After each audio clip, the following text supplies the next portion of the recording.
Ramdam na ramdam ng mga motorista sa Metro Manila ang epekto ng no-contact apprehension policy kahit 3 araw pa lang itong ipinatutupad.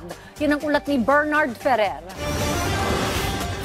Karaniwang inaabot ng 20 minutong biyahe ni Ronald mula Evergotesco patungong UP Techno Hub sa Commonwealth Avenue, Quezon City. Pero ngayong araw, inabot lamang ito ng halos 5 minuto. Malayo sa nakasanayang biyahe na palaging late at stress sa pagkukommute, ngayon ay maaga siyang makakapasok na walang abala. Nakatulong po talaga. Kasi lumuwag po yung yung kalsada natin. Hindi tulad yung kahapon lang, yung hindi pa na-i-implement yun. Grabe, kumpul-kumpul jam. Kabaliktaran naman ang kay Cyron. Ang dating saglit na biyahe mula Payatas hanggang Philcoa, inabot ng 40 minuto. Kailangan kasi niyang manatili sa motorcycle lane sa Commonwealth Avenue para iwas sa traffic violation. Ikaw ba, simula implementation ng NCAP, sa tingin mo may violation ka na? Feeling ko wala pa, sumusunod ako.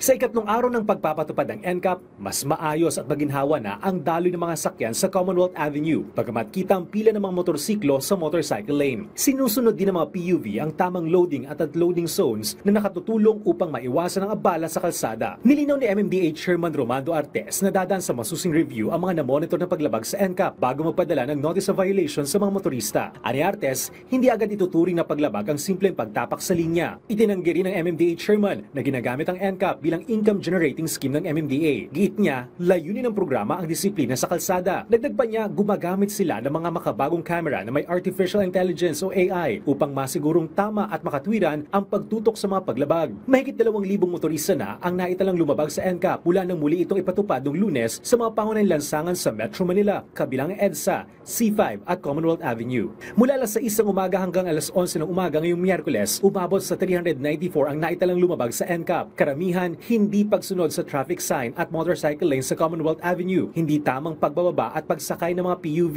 at iligal na paggamit ng EDSA busway. Bernard Ferrer para sa Pambansang TV sa Bagong Pilipinas.